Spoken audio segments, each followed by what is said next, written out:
Takulandirani ku AMTV Malawi kuchimake kwa nkhani zenizeni. Ngati nkhani imeneyo kuno kulibe, dziwani kuti nkhani imeneyo ndi yabodza.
Tarika to deliver the inaugural speech.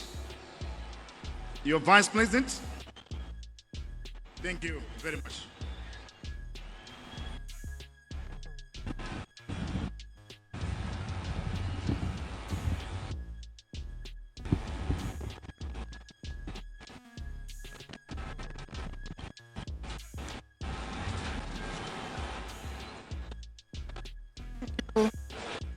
Master of Ceremonies, Professor Arthur Peter Mutharika, President of the Republic of Malawi. Your Excellency, Madam Gertrude Mutharika, First Lady of the Republic of Malawi. Your Excellencies, Heads of State and Government, Your Excellencies, former Presidents of the Republic of Malawi, representatives of the foreign heads of state and governments, my Lord Justice Reasoning Zikamanda, SC, Chief Justice of the Republic of Malawi, Judges of the Supreme Court, Judges of the High Court, and all judicial officers present. Your Honor, Vice President, former Vice Presidents, distinguished gentlemen and ladies,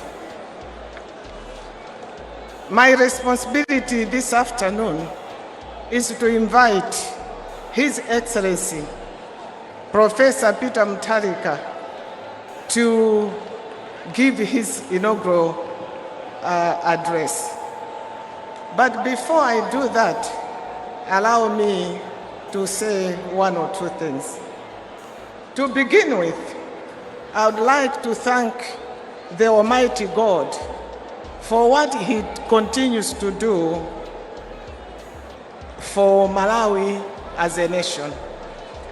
Today is a wonderful and beautiful day for our democracy and our beloved country after witnessing a peaceful transfer of power. My fellow Malawians, it should be noted that the transfer of power is not just a constitutional requirement. It is a sacred act of trust that renews the hope of every citizen in the length and breadth of our country, Malawi.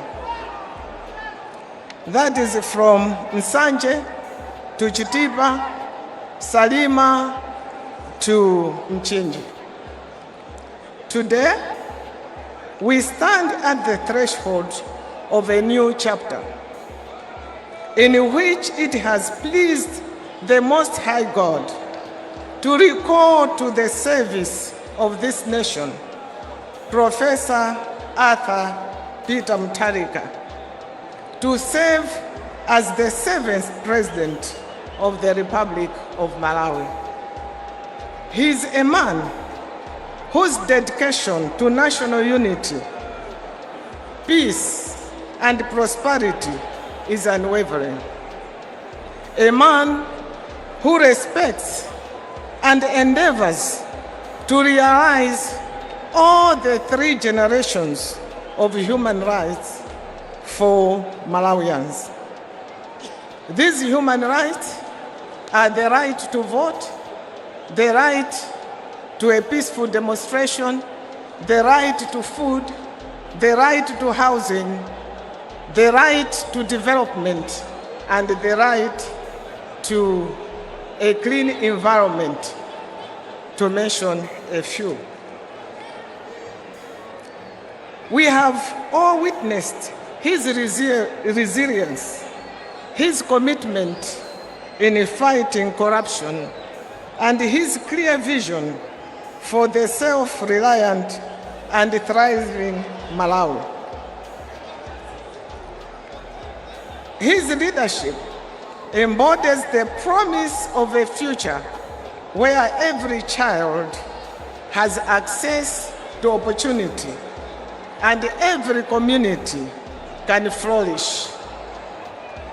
It is now my profound honor and distinct privilege as your new Vice President to present the man who has once again answered the call of destiny.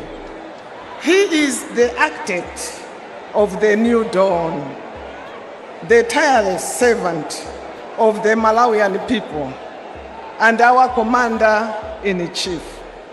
Ladies and gentlemen, please rise and join me in welcoming the President of the Republic of Malawi, His Excellency, Professor Arthur Peter Mutharika.